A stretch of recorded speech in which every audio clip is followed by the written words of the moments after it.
तो जब आप न्यूमोनिया का लफ्ज़ सुनते हैं तो मेरा ख्याल है कि ज़्यादातर लोग इसे फेफड़ों की इन्फेक्शन के तौर पर ही सोचते हैं और इसके अलावा ज़्यादा कुछ सहन में नहीं आता। और न्यूमोनिया असल में सिर्फ फेफड़ों की इन्फेक्शन से कुछ ज़्यादा है, ख़ास तौर पर इसकी जगह के लिहाज से। तो हम इस तस्वीर को देख रहे हैं। मैं चाहती हूँ कि आप सिर्फ इन फेफड़ों पर ध्यान दें जो मैंने बनाए हैं। हमें पता है कि हमारे पास एक दाएं फेफड़ा और एक बाएं फेफड़ा है, और हमारे दाएं फेफड़े में मैं यहाँ कुछ लोब्स बनाऊंगी। हमें पता है कि इसमें 3 लोब्स होते हैं। तो हमारे पास एक अपर सबसे ऊपर, एक मिडल बीच वाला और एक सबसे नीचे लोअर लोब है, और हमारे बाएं फेफड़े में 2 लोब्स होते हैं। हमें पता है कि हमारे पास एक एवे है, यानी हमारा मेन एवे। अभी इस पहली लाइन पर ध्यान ना दें, बस हमारे मेन एवे पर ध्यान दें। हमें पता है कि हम हवा अंदर लेते हैं और ये हवा इन छोटी शाखों से नीचे की तरफ जाती है। ये शाखें जो आगे तकसीम होती हैं, और हमारे एवे के आखिर में छोटे छोटे अंगूर जैसे एयर सैक्स होते हैं। तो मैं यहाँ बस चंद एक बना रही हूँ ताकि आप देख सकें। और ये छोटे अंगूर जैसे सैक्स असल में एयर सैक्स हैं और उन्हें एल्वियोलाई कहते हैं। एल्वियोलाई बहुत अहम है क्योंकि यही वो जगह है जहां गैस एक्सचेंज होता है। यही वो जगह है जहां आखिरकार ऑक्सीजन पहुंचती है और जहां से हम कार्बन डाइऑक्साइड लेकर बाहर निकालते हैं। तो ये क्यों ज़रूरी है? जब हम न्यूमोनिया की बात करते हैं तो न्यूमोनिया यानी इन्फेक्शन असल में उन्हीं एयर सैक्स में होता है। तो मैं क्या कर रही हूँ, मैं इन सैक्स को ऐसे बना रही हूँ जैसे हम उन्हें लाखों करोड़ों गुना बड़ा कर लें, क्योंकि ये असल में बहुत बहुत छोटे होते हैं। हमारे पास ये लाखों की तादाद में हर जगह होते हैं, हमारे एवेस के आखिर में। तो अगर हम इन्हें बड़ा कर लें तो ये कुछ ऐसे नजर आएंगे। अब बिल्कुल इसके नीचे मैं वो ढांचा बनाती जा रही हूँ जो हमें नजर आ सकता है। तो मैंने सिर्फ एयर सैक्स बनाए हैं। बिल्कुल हमारे एयर सैक्स के नीचे हमारे पास बहुत बारीक ब्लड वेसल्स होती हैं जो उनके नीचे और इर्द गिर्द चलती हैं, और हमारे एयर सैक्स के दरमियान बस कुछ लंग टिश्यू होता है। तो मैं इसे बस ये बोरे रंग से बना रही हूँ और कुछ लकीरें लगा रही हूँ ताकि हमारा लंग टिश्यू जाहिर हो सके। तो जब हम कहते हैं कि किसी को न्यूमोनिया है तो न्यूमोनिया का इन्फेक्शन असल में उन्हीं एयर सैक्स के अंदर होता है, और यही वो जगह है जहां न्यूमोनिया होता है। अब जब भी जिस्म में कहीं इन्फेक्शन या चोट हो जाए तो जिस्म का रद्द-ए-अमल इसी जगह इन्फ्लेमेशन पैदा करना होता है। इसका मतलब ये है कि जो टिश्यू है यानी एल्वियोलस का एल्वियोलर टिश्यू, इसमें इन्फ्लेमेशन हो जाएगी और इससे स्याल लिक्विड निकलेगा। अब मैं इस स्याल को सब्ज रंग से दिखा रही हूँ और एल्वियोलाई को इस सब्ज स्याल से भर रही हूँ ताकि इन्फेक्शन को जाहिर कर सकूं। ये स्याल इस एयर सैक में इन्फेक्टेड होकर टपकना शुरू हो जाएगा। अब ये मसला क्यों है? देखें, हमें याद है कि हम हवा अंदर ले रहे हैं, ठीक है? तो यहाँ आकर मैं इसे नीला कर देती हूँ। तो फर्ज करें कि ये मेरी हवा है। मैं बस कुछ नीली हवा के साथ नीचे जा रही हूं और मैं वही सांस अंदर ले रही हूं। मैं वही सांस अंदर ले रही हूं और ये सीधा हमारे एल्वियोलाई तक आ रही है, क्योंकि मैं यहाँ ऑक्सीजन छोड़ना चाहती हूँ ताकि मैं सांस ले सकूं और आखिरकार ऑक्सीजन अपनी कैपिलरीज तक पहुंचा सकूं, ठीक है? क्योंकि हमें यही चाहिए। मसला ये है कि मेरे पास यहाँ रुकावट यानी ब्लॉकेज है। मेरे पास ये इन्फेक्शियस फ्लूइड है जो ऑक्सीजन के जज़ब होने को रोक रहा है और ये कार्बन डाइऑक्साइड के बाहर निकलने को भी रोकेगा। और यही न्यूमोनिया का मसला है, ये हवा की जगह ले रहा है। तो जैसे आप देख सकते हैं, अगर इस शख्स को न्यूमोनिया हो और आए इसे हमारे छोटी ग्रिड पर भी बना लेते हैं तो यहाँ एल्वियोलाई में कुछ सब्ज रंग भर देते हैं। अगर इस शख्स को न्यूमोनिया हो तो हम इसमें क्या देखने की तवक्को करेंगे? हम देख सकते हैं कि हमारे एयर सैक्स में ये इन्फेक्शियस सामान भरा हुआ है। तो सोचें कि ये उनकी सांस लेने पर कैसे असर डालेगा। इन चीज़ों में से एक जो हम देखेंगे वो डिस्निया है, जो असल में मुश्किल सांस लेने के लिए एक खास लफ्ज़ है। सांस लेना जो असल मसला है वो सांस में कमी है, तो मैं यहाँ लिख देती हूँ सांस में कमी। और इसकी वजह यह है कि अगर आप हमारी तस्वीर देखें तो हमें नज़र आता है कि हम गैस एक्सचेंज नहीं कर पा रहे। हम वो ऑक्सीजन अपनी जगह में नहीं ला सकते क्योंकि कोई और चीज़ इसे रोक रही है। उन्हें सीने का दर्द भी महसूस होगा और हमें पता है कि ये इन्फ्लेमेशन की वजह से है जो एल्वियोलर लेवल पर हो रही है और हमारे सीने में पेन रिसेप्टर्स होते हैं, इसलिए हमें ये महसूस होगा। अब खांसी के बारे में क्या ख्याल है? सोचें कि हमारे एयर सैक्स में इतना सारा सियाल है, तो आपको क्या लगता है कि जिस्म क्या करने की कोशिश करेगा? यकीनन जिस्म कोशिश करेगा कि खांसे। ठीक है, यही निज़ाम है जो हमारे जिस्म के पास है।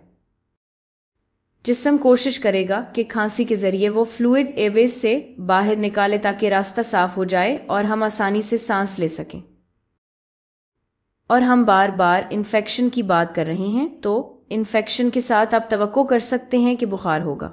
ये हल्का भी हो सकता है और ज़्यादा भी। तो ये होता कैसे है?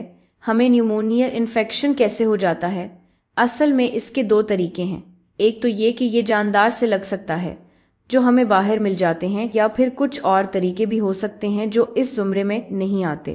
तो पहले वाले के लिए मैं चाहती हूं कि आप जानदार के बारे में सोचें।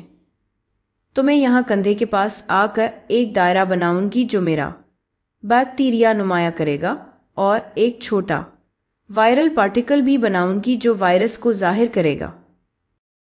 बैक्टीरिया और वायरसेस यकीनन न्यूमोनिया की सबसे आम वजूहात हैं। अच्छी बात यह है कि हमारे पास वैक्सीन्स मौजूद हैं जो दो सबसे बड़े मुजरिमों के खिलाफ काम करती हैं। एक है हमारा स्ट्रेप्टोकॉक्स न्यूमोनिरी जो हमारा बैक्टीरिया है, और दूसरा है फ्लू वायरस। ये वो बड़े बड़े मुजरिम हैं जो न्यूमोनिया इन्फेक्शंस का सबब बनते हैं। अब जब हम कोई जानदार जैसे बैक्टीरिया या वायरस लेते हैं तो हम फंगुसेस और माइकोप्लाज्मास भी शामिल कर सकते हैं। हम इसे कम्युनिटी एक्वायर्ड यानी बाहर से हासिल शुदा कहते हैं, और मैं यहाँ लिख रही हूँ कम्युनिटी एक्वायर्ड न्यूमोनिया। और जब मैं पिकअप कहती हूँ तो मेरा मतलब है रोज़मर्रा की सरगर्मियों में। कम्युनिटी में आप लोगों के बारे में सोचें, जैसे काम, स्कूल, या आप बाहर कोई सैर व तफरीह कर रहे हैं, क्योंकि आप लोगों के दरमियान होते हैं। और अगर आपने किसी बीमार शख्स से जानदार उठा लिया तो हम इसे कम्युनिटी एक्वायर्ड न्यूमोनिया कहेंगे। अब जैसे हमारे पास हवा है, हमें पता है कि हवा फेफड़ों में जाती है। अगर कोई बैक्टीरिया हमारे एयरवे में आ जाए तो वो नीचे की तरफ जाएगा और ये इन्फेक्शन पैदा करेगा। अब हमने कहा था कि हम दूसरे तरीकों के बारे में भी बात करेंगे। हमारे दूसरे तरीके में जो चीज़ आती है वो है वेंटिलेटर असिस्टेड या वेंटिलेटर एक्वायर्ड न्यूमोनिया। तो मैं यहाँ लिख रही हूँ वेंटिलेटर एक्वायर्ड न्यूमोनिया। शायद मुझे न्यूमोनिया ज़्यादा वाज़े नज़र आए। तो अगर कोई वेंटिलेटर पर है, हमें पता है कि वो ट्यूब से जड़ा हुआ है जो इसे ऑक्सीजन दे रही है। तो आए यहाँ आकर मैं अपनी पहले बनाई हुई छोटी सी एयर की अलामत को मिटा देती हूँ ताकि हम अपनी ट्यूब के लिए जगह बना सकें, और मैं इसे यहाँ तक ले आऊंगी। अब इस नारंगी रंग में आए हम ये ट्यूब बना लेते हैं। तो हमें पता है कि ट्यूब मुंह या नाक के जरिए डाली जाती है और फिर इसे एयरवे में नीचे ले जाया जाता है, और ये तकरीबन यहाँ आकर ख़त्म हो जाती है। तो ये ट्यूब इस मरीज को ऑक्सीजन दे रही है। बाहर से ये ट्यूब एक डिवाइस से जड़ी हुई है,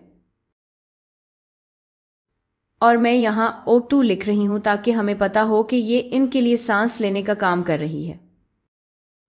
अब इसमें मसला क्या है? हमें पता है कि चूंकि ये सीधा रास्ता है बाहर से अंदर की तरफ, तो बैक्टीरिया, वायरसेस और दूसरे नुकसानदेह जानदार ट्यूब के अंदर आ सकते हैं, बढ़ सकते हैं और न्यूमोनिया इन्फेक्शन का सबब बन सकते हैं। एक और तरीका जिससे न्यूमोनिया हो सकता है, जो कम्युनिटी एक्वायर्ड या वेंटिलेटर एक्वायर्ड में नहीं आता, वो है एस्पिरेशन। अब एस्पिरेशन का मतलब है सांस के जरिए कुछ अंदर ले जाना, और इस मामले में हम फेफड़ों में कुछ ऐसा ले जाएंगे जो वहां नहीं होना चाहिए। तो आए अपनी ट्यूब को हटा देते हैं ताकि हम एस्पिरेशन को तस्वर कर सकें।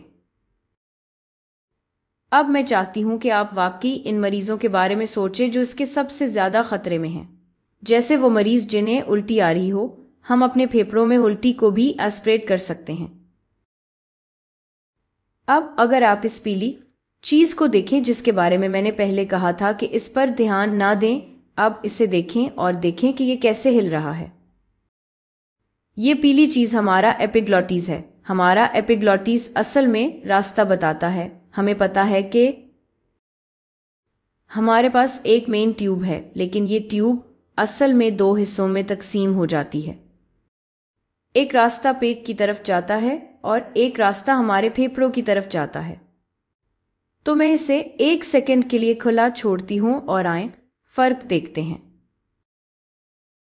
तो यहां नीला हिस्सा, ये हमारे फेफड़ों तक सीधा रास्ता है, और फिर सब्ज हिस्सा, ये हमारा रास्ता पेट की तरफ है।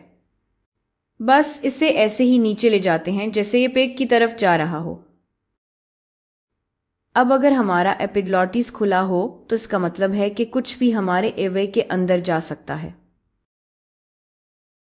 तो इस मामले में हमने उल्टी की बात की थी।